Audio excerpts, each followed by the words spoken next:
The U.S. is set to host its first so-called summit for democracy. But with the U.S. democracy at low levels at home and abroad, how useful can the summit be? And America's commitment to the One China principle is called into question yet again after 5 U.S. lawmakers visited Taiwan. Is the U.S. truly honoring its repeated commitment to the One China principle? Welcome to The Point, an opinion show coming to you live from Beijing. I'm Li Xin.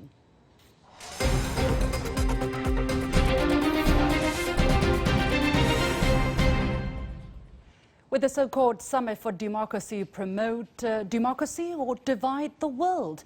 According to the U.S. State Department, the goal is for invited leaders to, quote-unquote, set an agenda for democratic renewal and to face threats through collective action.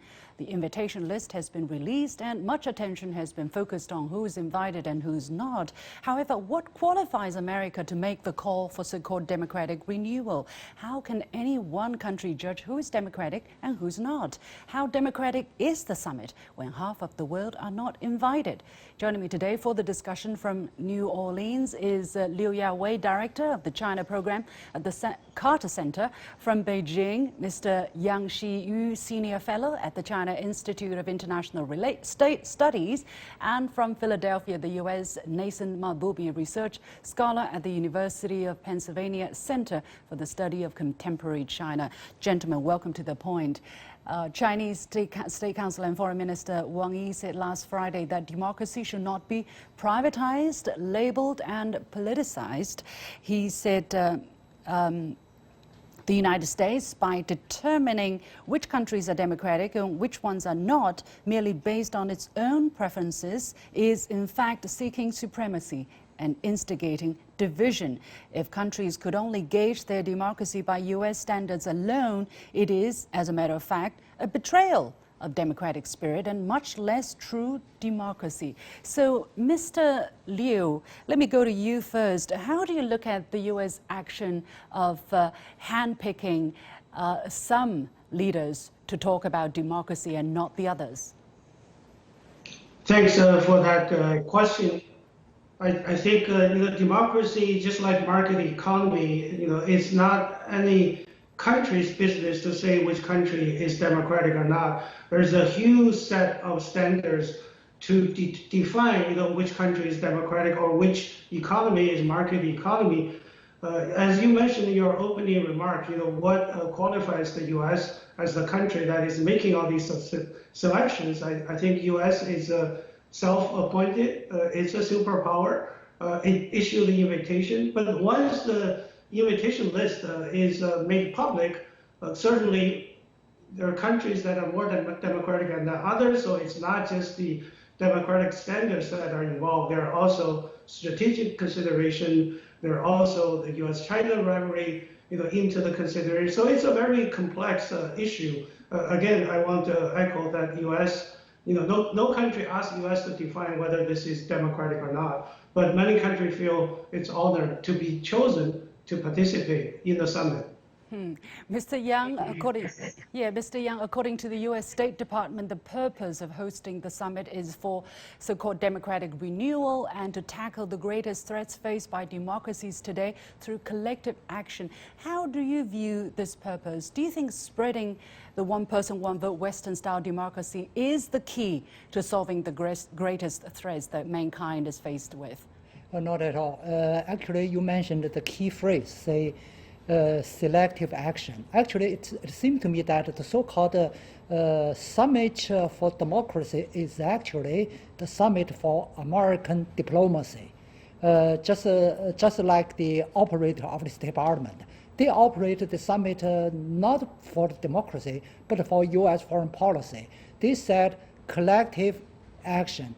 Actually, they want to make a collective selective and collective democracy to divide the world.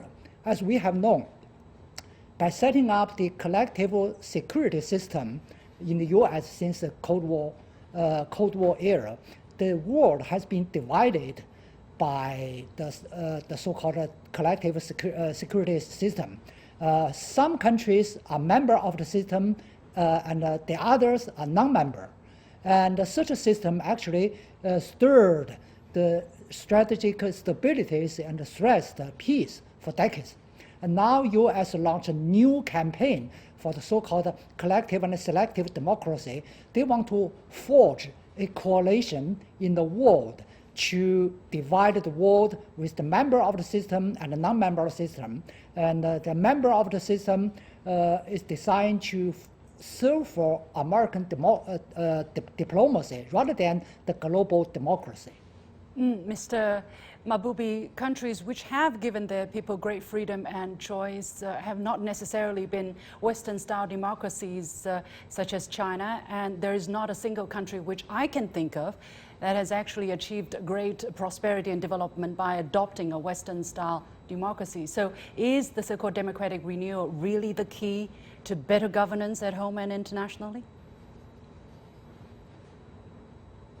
Well, I should start off by saying that I personally do believe in democracy, both in terms of its intrinsic value, but also in terms of its contributions to governance. Irrespective of this conversation or the U.S.-China relations aspect, I am concerned, like many other scholars in the U.S., about democratic backsliding throughout the world in many different contexts, including in our own context of the United States. There are things to be concerned about. So the notion of having a meeting that is focused on different types of democracies and on improving various kinds of democratic systems is not one that is unattractive to me. Now, of course, this particular meeting and the way that it's structured and the way that it fits into the wider U.S.-China relations tension has some, frankly, problematic elements to it. But I am very sympathetic to the notion that democracy is intrinsically a good source of ideas for protecting citizen rights and for achieving better governance outcomes. Now, of course, we are in a moment now where this notion of how to achieve better governance outcomes is very much at issue in many different contexts, especially because of the responses to the COVID-19 crisis. But that's the kind of thing that I think a meeting like this in its best form would be focused on and could achieve some interesting dialogue. There is the point, I mean, a meeting like this or discussion about democracy in its best form, but what is the best form? What is the best arena to address democracy and how to improve democratic governance? So, Mr. Liu, let me go to you. As we know, the great majority of invitees to this summit are Western leaders, and, you know, a great part of other countries are left out. Doesn't democracy mean everybody can participate? And we already have the United Nations where countries get equal representation. So what can this particular summit achieve that the UN system cannot? I don't think a UN system can really convene this kind of summit for democracy, because for UN, you have to be a sovereign nation. As long as you're a sovereign nation, it doesn't matter which political system you have adopted, you're a member. So again, you know, this is convened by the U.S., so therefore the U.S. agenda, as Dr. Yang mentioned, in the U.S., this is not a summit for democracy, this is a summit for American diplomacy.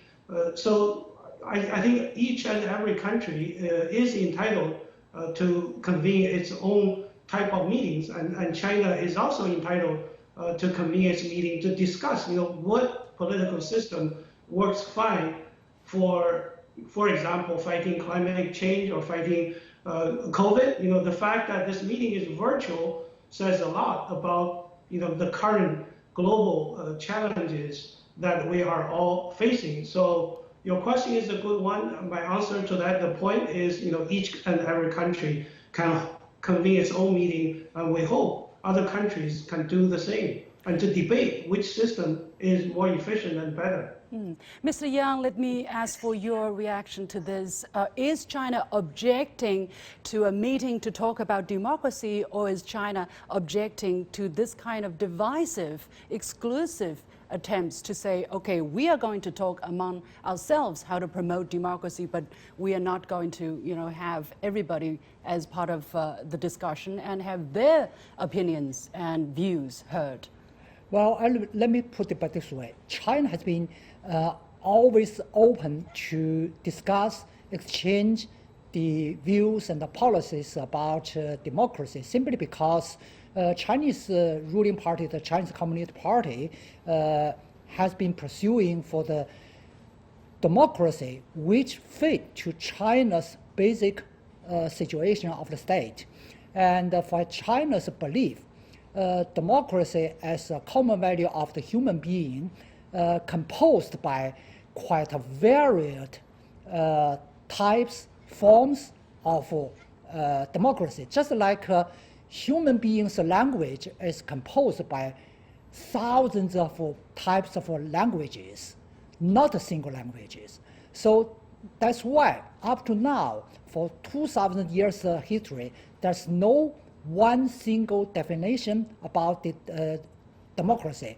That's not because the lack of knowledge of the people, but because the diversities, full diversity of the democracy, that no one definition can define the democracy. To the contrary, just because of the variety of the democracy reflects the nature of the democracy. And the Chinese government and Chinese Communist Party always welcome to discuss and exchange experiences and lessons regarding to democracy for the better governing. So democracy is designed to better governing, not for something else like politicalization or the other things. All right. Nathan, let me get your view there. The Chinese way of looking at it, each system has its own circumstances. You have your own governing style. The ultimate goal of democracy is to improve people's livelihood, to improve people's freedom, rights, and so on and so forth. Right now, the United States is not setting the best example. So how does the United States believe that it is in the position to convene such a summit for democracy when it itself at home is suffering so many problems of governance? You know, the U.S. democratic system is in great crisis, some would say. Sure. You know, I think this is a very interesting discussion to have. I think when we talk about democracy in the United States, one of the important points to start out with is that I think the driving idea is not performance-based legitimacy, but rather a recognition of the inherent worth of each individual and of giving them an adequate chance to be protected in terms of their rights and to have a voice in government. And I think anyone in my position would be very clear about all the ways in which U.S. democracy has not lived up to that ideal over the years, and at the moment does have certain challenges. But at the same time, I do think one could make a very strong case that those ideals have also been upheld by various aspects of U.S. practice and theory. So I don't think it's crazy for the U.S. to try to take a leading role in a discussion about democracy. I do think that scholars like myself in the U.S., when we think about the rest of the world, we don't necessarily need to project the exact same kinds of institutions that we have here in the United States on every other country. But at the same time, I don't think the language of democracy is devoid of some specific content, which includes some of the things that we see, at least in the ideal form of the U.S. democracy. And the last thing I'll just say is, I do think that one could have this discussion with Chinese counterparts in a very productive way and talk about responsive aspects of the Chinese system. And because this particular meeting does come at a time of great tension between the U.S. and China and does fit into the U.S.-China rivalry, right. Okay. That discussion won't be happening, and I think that is too bad.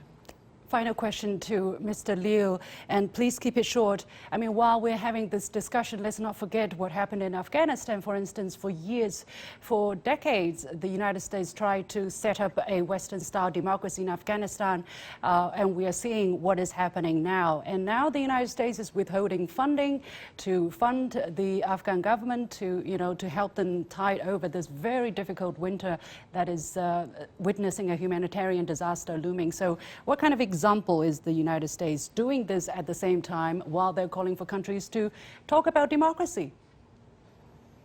No, I think the case of Afghanistan highlights the fact that nation-building effort by the U.S., whether it is in Afghanistan or in Iraq or elsewhere, has failed. And I think American leaders are keenly aware of this. And at this meeting, I bet other countries will criticize not only the domestic democracy of the U.S. but also the U.S. effort to promote democracy outside the U.S. And so I hope the discussion is going to be constructive. I hope this is going to set an example for other countries, to hold their own meetings to discuss what system is better to fight poverty, to alleviate suffering, and also to stop climate change. Well, hopefully this kind of effort will lead to effective results. Anyway, we have to take a short break. Many thanks to my guests Liu Yawei, Yang Shiyu, and Nathan Mabubi. When we come back after the break, 5 U.S. lawmakers visit Taiwan. Is the U.S. honoring its repeated commitment on the One China principle and not encouraging Taiwan independence? Stay with us.